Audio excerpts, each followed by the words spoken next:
সবচেয়ে বড় যোদ্ধাদের মধ্যে সে হাদি একজন, এবং সে সবচেয়ে বড় ফোকাস ছিল, ইন্ডিয়ার বিরুদ্ধে সবচেয়ে বেশি কথা বলতো। তার নিরাপত্তার জন্য কি আপনার কোনো ভূমিকা থাকার কথা ছিল না?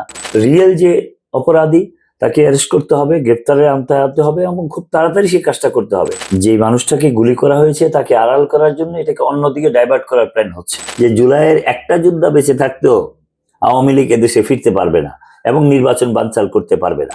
যেহেতু জুলাইয়ের যোদ্ধা তারা, এর মধ্যে সবচেয়ে ভাইটাল যোদ্ধা হাদি, তার উপরে গুলি করবে, তারে আপনি পাহারা দিবেন না, এই বিষয়টা হইতে পারে না। সমসাময়িক বিষয় নিয়ে সকালবেলার বিশেষ আয়োজন। সকালবেলা সমসাময়িকে আজ আমাদের স্টুডিওতে অতিথি হিসেবে উপস্থিত আছেন বিশিষ্ট রাজনৈতিক বিশ্লেষক এবং কিশোরগঞ্জ সরকারি গুরুদয়াল কলেজের সাবেক ভিপি, আঞ্চলিক সম্পাদক পরিষদের আঞ্চলিক সম্পাদক পরিষদের সভাপতি খালেদ সাইফুল্লাহ সোহেল।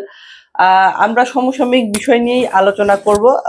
সমকালীন যে ঘটনা, আজ দুপুরে ইনকিলাব মঞ্চের মুখপাত্র শরীফ ওসমান হাদি, তিনি রিক্সা যোগে রাজধানীর কালভার্ট যে রোড, সেই পুরান পল্টনের কালভার্ট রোড এই এলাকাটি অতিক্রম করছেন। সেখানে তিনি দুর্বৃত্তের গুলির আঘাতে আহত হন এবং তাকে রাজধানীর ঢাকা মেডিকেল কলেজ হসপিটালে ভর্তি করা হয়। তো যেটি জানতে চাচ্ছিলাম, গতকাল ত্রয়োদশ জাতীয় সংসদ নির্বাচনের তফসিল ঘোষণা করা হয়েছে। এমন একটি সময়ে একজন প্রার্থী গুলিবিদ্ধ হলেন। এই বিষয়টিকে যে দুর্বৃত্তের হামলা এবং বাংলাদেশের যে বর্তমান আইন শৃঙ্খলা পরিস্থিতি এবং অন্তর্বর্তীকালীন সরকারের যে নির্বাচন পরিচালনা, এই বিষয়গুলোকে আপনি সার্বিকভাবে কিভাবে দেখছেন? ধন্যবাদ সকালবেলাকে আমাকে আজকে আপনার সমসাময়িক বিষয়ে কথা বলার সুযোগ দেওয়ার জন্য। আপনি যে প্রশ্নটা করেছি এটা খুব দুঃখজনক। আজকে আমি এটা দেখেছি যে যেভাবে তাকে গুলি করা হয়েছে, আসলে তাকে মেরে ফেলার জন্যই সেই কাজটা করা হয়েছে। আমার প্রথম প্রশ্ন সেটা হচ্ছে যে আপনি ইলেকশনে তফসিল ঘোষণা করলেন, আপনার কি দায়িত্ব ছিল না যে প্রার্থী যারা আছেন তাদের নিরাপত্তা দেওয়া? যেহেতু স্বতন্ত্র প্রার্থী উনি হয়েছে, ওনাকে তো আরো বেশি নিরাপত্তা দিতে হবে। তাকে নিরাপত্তা দিলেন, এই জায়গাতে চরম একটা ব্যর্থতা আছে। নাম্বার টু, এই ইলেকশনটাকে বানচাল করার জন্য কারা ব্যস্ত এটা আপনি খেয়াল করতে হবে। বারবার বলছে যে আওয়ামী লীগ যে ফেসিস্ট ছিল তাদেরকে বাদ দিয়ে দেশে ইলেকশন হবে না। সুতরাং তাদের মতিগতি সবকিছুতে আপনাকে খেয়াল রাখতে হবে। তারা কোন সময় কি কাজটা করছে আপনাকে সেটা দেখে তাদের বিচারের আওতায় এবং তাদেরকে প্রতিরোধ করার জন্য আপনাকে ব্যবস্থা করতে হবে। আপনি জুলাইয়ের সবচেয়ে বড় যোদ্ধাদের মধ্যে সে হাদি একজন, এবং সে সবচেয়ে বড় ফোকাস ছিল, ইন্ডিয়ার বিরুদ্ধে সবচেয়ে বেশি কথা বলতো। তার নিরাপত্তার জন্য কি আপনার কোনো ভূমিকা থাকার কথা ছিল না? প্রকাশ্য দিবালোকে দিনের বেলায় তাকে গুলি করলো, চলে গেল, এটা হতে পারে? তারপরে আপনি বলেন যে তাকে গুলি করার পরে আমরা যেটা ভেবেছি যে নির্বাচনটাকে বানচাল করার জন্য যারা চাচ্ছে এদেরকে উৎসাহ দেওয়ার জন্য এই কাজটা করা হচ্ছে। একটু আগে খবর পেলাম যে গুলশানে একটা চলন্ত বাসে আগুন দিচ্ছে, রাজধানীর বাড্ডাতে, আরেকটা গুলশানেও পড়েছে। এই কাজগুলো কারা করছে? পল্লবী এলাকায় ককটেল বিস্ফোরণ হয়েছে এবং গত রাতেও নির্বাচন কমিশনের বাড়ির সামনে সেটা ফুটেছে। আমার বক্তব্য হচ্ছে পরিবেশটা তো ঘোলাটে হচ্ছে, এই ঘোলাটে পরিবেশকে আপনি মোকাবেলা করতে ব্যর্থ হচ্ছেন কি জন্য? আমি মনে করি এই ব্যর্থতার দায় কোনোভাবেই আমরা মেনে নিব না। আর এটাকে কোনো অবস্থাতেই ধোঁয়াশা সৃষ্টি করা যাবে না। রিয়েল যে অপরাধী তাকে অ্যারেস্ট করতে হবে, গ্রেপ্তারে আনতে হবে এবং খুব তাড়াতাড়ি সেই কাজটা করতে হবে। এবং জুলাইয়ের যারা যোদ্ধা আছেন সবার নিরাপত্তার ব্যবস্থা করতে হবে। সার্বিকভাবে যারা প্রার্থী হচ্ছেন, আইন শৃঙ্খলা বাহিনীকে চরমভাবে ঢেলে সাজিয়ে এই কাজটা করতে হবে যাতে কোনো ব্যর্থতা আমাদের না থাকে। আরেকটা কথা আমি বলি যে হসপিটালে দেখলাম যে একজন আরেকজনকে দোষারোপ করার একটা পায়তারা হচ্ছে। এতে কিন্তু প্রমাণিত হয়ে যাবে যে রাজনীতির জুলাই অভ্যুত্থানের যে মানুষটাকে গুলি করা হয়েছে তাকে আড়াল করার জন্য এটাকে অন্যদিকে ডাইভার্ট করার প্ল্যান হচ্ছে। এটা ইতিমধ্যে আপনি দেখেছেন, আব্বাস সাহেব গেছে, পরে কিছু মানুষ সেখানে কথা বলছে। এই মানুষগুলো কারা? চিহ্নিত লোকজন। তারা এটাকে কোন দিকে ডাইভার্ট করতে চায়? তারা বলবে তদন্ত সাপেক্ষে যাদের বিরুদ্ধে ব্যবস্থা নেওয়া হবে আমরা তারই পক্ষে, কিন্তু কাউকে স্পেসিফিক বলা যাবে না। স্পেসিফিক করে পানি ঘোলাটে করা যাবে না। ঘোলাটে করে কোনোভাবে এই নির্বাচনকে, গণতান্ত্রিক প্রক্রিয়াকে প্রশ্নবিদ্ধ করা যাবে না। এবং এই হাদির এই ঘটনার পরে বাংলাদেশের সমস্ত মানুষ নিন্দা জানিয়েছে। যেমনটি বলছিলেন, জুলাই আন্দোলনের যে সকল যারা ফ্রন্ট লাইনার ছিলেন, একেবারে সামনে থেকে নেতৃত্ব দিয়েছেন ইনকিলাব মঞ্চের মুখপাত্র ওসমান হাদি তাদেরই একজন, এবং ভারতের যে আগ্রাসন বাংলাদেশের এবং বাংলাদেশের রাজনীতিতে ভারতের যে অনৈতিক হস্তক্ষেপ সেটির বিরুদ্ধে একটি জোরালো কণ্ঠস্বর ছিল। তো এবং আপনি আপনার বক্তব্যে অভিযোগ করেছেন যে আওয়ামী লীগ যেটি পতিত স্বৈরাচার তারা নির্বাচন বানচালের চেষ্টা করছে। তো আপনার কাছে আমার জানতে চাওয়া যে প্রতিবেশী প্রভাবশালী রাষ্ট্র ভারত তারা কি যে কোনো ভাবে এই নির্বাচনকে বাধাগ্রস্ত করার জন্য এবং গণতান্ত্রিক পথে উত্তরণের যে যাত্রা বাংলাদেশের, এই যাত্রাকে বাধাগ্রস্ত করার জন্য কোনো চেষ্টা চালাচ্ছে কিনা, বা প্রতিবেশী দেশের এখানে কোনো আহ ইন্ধন থাকতে পারে বা মদত থাকতে পারে, এইরকম অস্থিতিশীল পরিস্থিতি সৃষ্টির পেছনে মদত থাকতে পারে বলে আপনি মনে করেন কিনা? অবশ্যই। প্রথম কথা হয়েছে গণতান্ত্রিক প্রক্রিয়া বাধাগ্রস্ত করার জন্য এই ভারতের কিছু রাজনীতিবিদ বা তাদের সরকারে যারা থাকেন এই কাজটা কিন্তু আজকে করতেছে না, ওরা গত 17 বছর এই কাজটা করেছে। গণতন্ত্রের নামে যাতে কোনো গণতান্ত্রিক ভোট না হয় এই জন্য রাতের বেলা ভোট করিয়েছে, ভোটারবিহীন ভোট করিয়েছে, সব তাদেরই ইশারায় হয়েছে। একবার এরশাদের মতো লোক নির্বাচনে যাইতে চাইছিল না, ও বলছিল ভোট হয় না আমি এটাতে যাব না, তাকে জোর করে সুজাতা সিংকে পাঠিয়ে দিয়ে তাকে নির্বাচন নিয়েছে। ইন্ডিয়া কখনো বাংলাদেশের গণতান্ত্রিক পরিবেশকে চায় না, এতদিন চাইছে নির্বাচন করিয়ে করতে, এখন চাচ্ছে নির্বাচনকে না করিয়ে করতে। আর নির্বাচনকে যে প্রতিহত করতে চায় সেই মানুষটা তো ইন্ডিয়াতেই বসে আছে, যে গত 17 বছর এই কাজটা করেছে, যারা আমাদের জুলাইয়ের নেতৃত্বকে হত্যা করেছে, ওয়াসিম মুগ্ধ সাইদকে গুলি করে হত্যা করেছে, সে তো ইন্ডিয়াতেই বসা। সুতরাং নির্বাচন প্রতিহত করার জন্য সর্বোচ্চ চেষ্টা করবে। আর আমরা চেষ্টা করব বাংলাদেশের গণতান্ত্রিক মানুষ এটা যেন কোনো অবস্থাতেই না হয়। আমার একটা ভালো লেগেছে সজীব ভুইয়ার আজকে একটা বক্তৃতার উক্তি টেনে উনি বলেছেন যে জুলাইয়ের একটা যোদ্ধা বেঁচে থাকতেও আওয়ামী লীগ এদেশে ফিরতে পারবে না এবং নির্বাচন বানচাল করতে পারবে না, এবং প্রতিটা মানুষ এই কথা বলছে। আমিও মনে করি, আমির খসরু সাহেবও বলেছেন, আমাদের আরো অনেক নেতৃবৃন্দ বলেছেন। সুতরাং আমার কাছে মনে হয়েছে জাতীয় নেতৃবৃন্দ সবাই বলছেন কোনো অবস্থাতেই গণতান্ত্রিক প্রক্রিয়াকে বাধাগ্রস্ত করা যাবে না। মাঝে মাঝে মনে হয় যে যারা এই নির্বাচনকে বিরোধিতা করেছিল গত কিছুদিন আগেও, এটাকে পিছানোর জন্য না করার জন্য, এরাও কি এটার সাথে জড়িত কিনা এটাও তদন্তের মধ্যে আসতে হবে। কারণ তদন্তের আপনার অনেক ঢালপালা মেলতে হবে, মেলে এটাকে সুষ্ঠু তদন্ত করে অবিলম্বে এদেরকে অ্যারেস্ট করে এটার ব্যবস্থা করতে হবে। যে আপনি যেমনটি বলছিলেন ইনকিলাব মঞ্চের মুখপাত্র ওসমান হাদি যেমন জুলাইয়ের একজন ফ্রন্টলাইনার ছিলেন, তিনি একটি মঞ্চ গঠন করেছেন যেখানে জুলাইয়ের চেতনাকে ধারণ করা হয়, এবং তিনি ঢাকা 8 সংসদীয় আসনে স্বতন্ত্র প্রার্থী হিসেবে ত্রয়োদশ জাতীয় সংসদ নির্বাচনে প্রতিদ্বন্দ্বিতা করবেন। এবং বিএনপি মনোনীত প্রার্থী ঢাকা 8 আসনে মির্জা আব্বাস, তিনি ওসমান হাদি গুলিবিদ্ধ হওয়ার পরে তিনি হসপিটালে গেছিলেন, ঢাকা মেডিকেল কলেজ হসপিটালে, এবং তার শারীরিক অবস্থার খোঁজ খবর নেওয়ার জন্য গেছিলেন। এবং সেখানে যে তিনি একটি অপ্রীতিকর এবং বিব্রতকর পরিস্থিতির মুখোমুখি হয়েছিলেন। বিএনপি মহাসচিব মির্জা ফখরুল ইসলাম আলমগীর যেই পরিস্থিতিটাকে মব হিসেবে উল্লেখ করেছিলেন, যে একটি মব সৃষ্টির অপচেষ্টা চালানো হয়েছে বলে মির্জা ফখরুল বলেছেন। তো এই যে, এবং আপনি প্রথমেই বললেন যে যারা নির্বাচনের তফসিল ঘোষণা করা হয়েছে, যারা প্রার্থী হিসেবে নির্বাচনে প্রতিদ্বন্দ্বিতা করবেন তাদের যে নিরাপত্তা নিশ্চিত করা। তো এখন অন্তর্বর্তীকালীন সরকার এবং নির্বাচন কমিশন দেশের জনগণের জানমালের নিরাপত্তা নিশ্চিত করে প্রার্থীদের নিরাপত্তা নিশ্চিত করা, এবং এই যে বিভিন্ন সময় মবের যে একটা প্রাদুর্ভাব দেখা দিচ্ছে বা মব সন্ত্রাস কর্তৃক বিভিন্ন ধরনের যে ক্ষতি সাধন হচ্ছে, এগুলো সরকার কিভাবে মোকাবেলা করতে পারে? একজন রাজনৈতিক বিশ্লেষক হিসেবে অন্তর্বর্তীকালীন সরকারের কাছে আপনার প্রত্যাশা বা পরামর্শের জায়গা থেকে কিছু বলবেন কিনা? ধন্যবাদ আপনাকে। প্রথমে যে অনেকগুলো প্রশ্ন আপনি করেছেন, প্রথম প্রশ্নটা যেটা আব্বাস সাহেব যাওয়ার পরে যে পরিবেশটা সৃষ্টি হয়েছে একটা মবের মতো, এই জন্যে যে আপনি একটা জিনিস বলেন, আব্বাস সাহেব হাদিকে কেন গুলি করাতে যাবে, কি কারণ? যে হাদি সাহেবের প্রতিপক্ষ কি আব্বাস সাহেব? একই সিটি ইলেকশন করতেছে, এখানে তো জামাতের প্রার্থী আছে, আমি শুনছি বিপি সাদিক কায়েম ওইখান থেকে ইলেকশন করবে, প্রার্থী হইলে ও প্রার্থী হবে, ডাকসুর ভিপি, ও ভাইটাল ক্যান্ডিডেট হতে চাচ্ছে। আমার কাছে তো সন্দেহ লাগে যে ও কি এই ধরনের কি সৃষ্টি কিছু মেকানিজম করে হাদির উপরে এটা দিয়া তারপরে উনি নির্বাচনের একটা পথ সৃষ্টি করতে চায় কিনা। আর জামাতে ইসলাম তো এই ধরনের পরিবেশ সৃষ্টি করার খুব পাকোয়াস, এবং আগের থেকে এরা মানে খুব ভালো জানিস্তের লোক, এবং ওদের বোট আইডিয়া আছে অনেক, ওরা এই কাজগুলো করতে পারে। মানে আব্বাস সাহেব হাদি সাহেবকে কেন তার প্রতিপক্ষ হইতে যাবে? প্রতিপক্ষ হইলে জামাত ইসলামের হতে পারে। এরা এখানে ফাইট করার জন্য এরা ও লোকজন আছে, এরা প্রতিপক্ষ হিসেবে দাঁড়ানোর চেষ্টা করতেছে। বর্তমানে হাদিকে আঘাত করার মতো আব্বাস সাহেবের কিছুই এখানে নাই। বর্তমান হ্যাঁ হ্যাঁ। নাম্বার 2, আপনি যেটা বলছেন যে তার নিরাপত্তার দায়িত্ব তো সরকারের ছিল। যখনই আপনি তফসিলটা ঘোষণা করেছেন, আপনাকে টার্গেট করবে তাদেরকে, যেহেতু জুলাইয়ের যোদ্ধা তারা, এর মধ্যে সবচেয়ে ভাইটাল যোদ্ধা হাদি, তার উপরে গুলি করবে, তারে আপনি পাহারা দিবেন না, এই বিষয়টা হইতে পারে না। প্রথম দিনে গানম্যান সহ তাকে পাহারার ব্যবস্থা করা উচিত ছিল। এই কাজটা অবিলম্বে করা উচিত, অবিলম্বে করা উচিত। আর মব সৃষ্টি করে বাংলাদেশে কিছু করা যাবে না।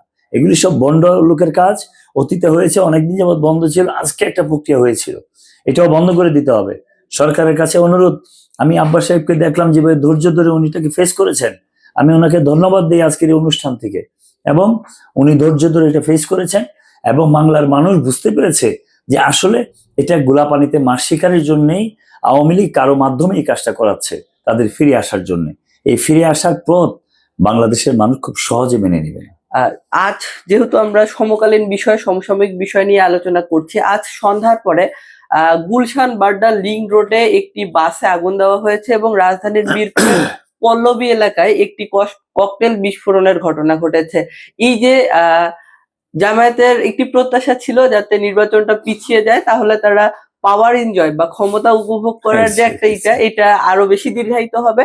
এবং জামায়াতের যেহেতু তারা পিআর দাবি করতেছিল, কারণ বর্তমান পদ্ধতিতে তাদের দেখা যাচ্ছে যে ক্ষমতায় আসা বা 151টা সিট নিশ্চিত করার সম্ভাবনা যেহেতু তাদের জন্য চ্যালেঞ্জিং। তো আপনার কাছে প্রশ্ন ছিল যে আপনি অভিযোগও করেছেন যে জামায়াতের বিরুদ্ধে অভিযোগ করেছেন যে তারা প্রার্থীদেরকে বিভিন্নভাবে হেনস্থা, হয়রানি বা মাঠ থেকে সরিয়ে দিয়ে নির্বাচনে সুবিধা নেওয়ার চেষ্টা করে। তো এই যে ককটেল বিস্ফোরণ বা বাসে আগুন দেওয়ার সঙ্গে জামায়াতের কোনো সম্পৃক্ততা থাকতে পারে বলে কি আপনি মনে করেন? ধন্যবাদ আপনাকে। এই বিষয়ে আপনার আমি ডিরেক্টলি কথা বলছি না, বাট যেহেতু তারা প্রথম থেকেই নির্বাচনের বিপক্ষে ছিলেন, প্রথম স্থানীয় সরকার উপজেলা পরিষদ করে নির্বাচন পিছাইতে বলছে, আগে এটা করতে হবে, এটাতে ফেল করেছেন। পরে ওনারা এসেছেন পিআর করার জন্য, পিআর পদ্ধতিতে, এটাতে ফেল করে পিছানো হয়েছে। লাস্ট গণভোটের কথা বলে ওরা বলেছে নির্বাচন করতেই দেবে না, পিছানো হয়েছে। এখন নির্বাচন তারা গেছে, নির্বাচনে যে আজকের কর্মকাণ্ডের মধ্যে মনে হয়েছে আওয়ামী লীগ যে কাজটা করছে নির্বাচন বন্ধ করার জন্য, এটার সাথে জামাতের কথা মিলে যায়। তখন আমার সন্দেহ উদিত হইতেই পারে যে ওনারাও কি এটার সাথে জড়িত কিনা। এটা প্রশাসন তদন্ত করবে, তদন্ত করে যদি জামাতের ইনভলভমেন্ট থাকে, শিবিরের ইনভলভমেন্ট থাকে, বিপি সাদিকের ইনভলভমেন্ট থাকে, অবশ্যই তাকে আইনের আওতায় আনতে হবে। কারণ আপনি যদি এটা না করেন, নির্বাচনের বিরোধিতা করতেছে আওয়ামী লীগ, নির্বাচনের বিরোধিতা করতে ছিল জামাতে ইসলামী, সুতরাং এটার সাথে তো মিলে যায়। মিলে গেলে তো আমি বলতেই পারি যে 2-2 4। এবং আপনি খেয়াল করে দেখেন জামাতে ইসলামী ইদানিং আওয়ামী লীগের বিপক্ষে কথা কম বলছে। আমার কাছে সন্দেহ লাগতেছে বিষয়ের সাথে ইনভলভমেন্ট আছে কিনা, সেটা তদন্ত করে বের করবে প্রশাসন।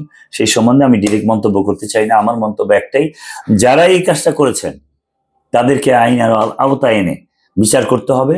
আর বাস পুরাচ্ছে, এটা আপনাকে বলছি, বাস পুরাচ্ছে, হাদির উপর গুলি করছে, এবং আমার তো মনে হয় আগামীকাল থেকে আরো অনেক ঘটনা ঘটবে, প্রতিদিনই এমন ঘটনা ঘটতে থাকবে।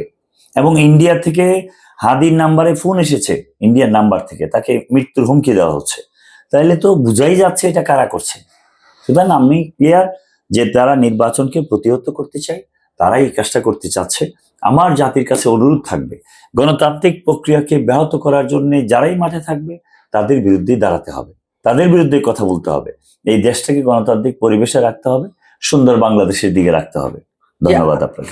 আজ রাতে বিএনপির স্থায়ী কমিটির একটি সভা হয়েছে এবং সেখানে সভা পরবর্তীতে বিএনপি চেয়ারপারসনের দলীয় কার্যালয়ে গুলশানে বিএনপি মহাসচিব গণমাধ্যম কর্মীদের সঙ্গে আলাপ করেছেন এবং তিনি জানিয়েছেন চলতি মাসের 25 তারিখে অর্থাৎ ডিসেম্বরের 25 তারিখে বিএনপির ভারপ্রাপ্ত চেয়ারম্যান তারেক রহমান তিনি দেশে ফিরতে পারেন। তো তারেক রহমান যদি দেশে ফেরেন, এটি বাংলাদেশের রাজনীতিতে আদৌ কোনো প্রভাব ফেলবে কিনা এবং বিএনপির এর দ্বারা লাভবান বা উপকৃত হওয়ার কোনো সম্ভাবনা আছে কিনা, এবং তারেক রহমানের দেশে ফেরাটা আদৌ জরুরি কিনা, বা এই বিষয়টিকে আপনি কিভাবে দেখছেন, পুরো সামগ্রিক বিষয়টি? আপনার লাস্ট প্রশ্ন থেকে আমি শুরু করি। আমার কাছে তো মনে হয় যে তারেক রহমান সাহেব আজকে যে হাদির উপরে হামলা হয়েছে, যেভাবে তার কানের পাশ দিয়ে গুলি চলে গেল প্রকাশ্য দিবালোকে, তা আপনি বলেন একজন প্রার্থীর যে বড় সে জুলাইয়ের যোদ্ধা, তাদের নেতৃত্বে তাদের সমর্থনে তারা ফ্রন্ট লাইনে ছিল, ৭০ বছরের আন্দোলনের সমাপ্ত হয়েছে, সেই ছেলে যদি গুলিবিদ্ধ হয় তাহলে আপনি বলেন আইন শৃঙ্খলা পরিস্থিতির কি অবনতি। তারেক রহমান সাহেব আসলেও তো উনি প্রার্থী হবেন, ওনারা তো এই পরিবেশের মুখোমুখি হইতে পারেন, উনি তো হইতে পারে না, সুবিধা পাচ্ছেন না, জাস্ট পাচ্ছেন না। বেগম খালেদা জিয়া পাচ্ছেন। সুতরাং সে এই প্রশ্নের সম্মুখীন, এই মুখামুখি হতে পারে এই ধরনের সন্ত্রাসে। এই জন্য উনি ভাবছিলেন যে নিরাপত্তার জন্য উনি পিছাচ্ছিলেন, যদিও বা তার মা হসপিটালে, তার আশা তার তীর্থের কাকের মতো উনি তাকিয়ে আছেন কখন আসবে। সেহেতু উনি আসতে চাচ্ছেন, আমি সরকারকে অনুরোধ করব তার সর্বোচ্চ নিরাপত্তার ব্যবস্থা করতে হবে, ১ নাম্বার ২, উনার আশাটা এত জরুরি বলে আমি মনে করি না। এই ভদ্রলোক জাতির জন্য গত ১৭ বছরে যে ভূমিকা রেখেছেন, আমার কাছে তো মনে হয় ওনাকে বিএনপি ভোট করে নির্বাচনে বিজয়ী হয়ে ওনাকে প্রধানমন্ত্রী বানিয়ে বাংলাদেশে আনা উচিত, তাহলে ওনাকে সঠিক সম্মান করা হবে। তারপরেও উনি যেহেতু দলের চেয়ারপারসন, অসুস্থ, তার মা হিসেবে তার সন্তান তার পাশে থাকার কথা, মানুষ এটা নিয়ে কথা বলছে। আপনারাও কালকে দেখেছি সকালবেলা একটা রিপোর্ট করেছেন যে এই দুঃসময়ে মায়ের পাশে সন্তান নেই, এটা নিয়ে মানুষ প্রশ্ন করছে। আসলে দুঃসময়ে মায়ের পাশে নেই, এই জিয়া পরিবারটাই সবসময় জাতির দুঃসময়ে কাছে থাকে। জিয়াউর রহমান মুক্তিযুদ্ধের সময় ছিলেন, খালেদা জিয়া গণতন্ত্রের লড়াই করেছেন, তারেক রহমান সাহেব এখন বাংলাদেশের গণতান্ত্রিক লড়াইয়ের সামনের সারির নেতা। সুতরাং তার উপরে আঘাত আসতে পারে, তার নিরাপত্তাকে নিশ্চিত করে তাকে বাংলাদেশে আসার সুযোগ করে দিবেন। আর ২৫ তারিখ যেহেতু আমরা খবর পেয়েছি ইতিমধ্যে উনি আসবেন, উনি আসলে ওনাকে স্বাগতম। আর উনি আসলে পরে বাংলাদেশের টোটাল চিত্রটাই পরিবর্তনশীল হবে এবং সমস্ত মানুষ তার নেতৃত্বে জাতি ঐক্যবদ্ধ হয়ে এই দেশটাকে সামনে এগিয়ে নিয়ে যাবে, আমরা সেটাই প্রত্যাশা করি আপাতত। এবং উনি সেটা প্রমাণও করেছেন, জাতিকে নেতৃত্ব দেওয়ার, বাংলাদেশকে সবাইকে ঐক্যবদ্ধ করে জুলাইয়ের যারা পক্ষ ছিল সব পক্ষকে সাথে নিয়ে দেশটাকে আরো সামনে এগিয়ে নিয়ে যাবেন। সেটাই আমার কাছে আজকে আপনার প্রশ্নের উত্তরে আমার প্রত্যাশা, জাতির কাছে ওই প্রত্যাশা। ধন্যবাদ আপনাকে। ২৬ ফেব্রুয়ারির ১২ তারিখে ত্রয়োদশ জাতীয় সংসদ নির্বাচন অনুষ্ঠিত হওয়ার কথা আছে, সেই উদ্দেশ্যেই প্রধান নির্বাচন কমিশনার নির্বাচনের তফসিল ঘোষণা করেছেন। তো নির্বাচনটা যদি পিছিয়ে যায় তাহলে দেশ গভীর সংকটে পড়বে, এমন অভিমত ব্যক্ত করছেন রাজনীতিবিদরা। এবং বিদেশি বিনিয়োগ শূন্য এবং দেশের রাজনৈতিক যে একটি অচল অবস্থা এবং আইন শৃঙ্খলা পরিস্থিতির যথেষ্ট অবনতি ঘটেছে।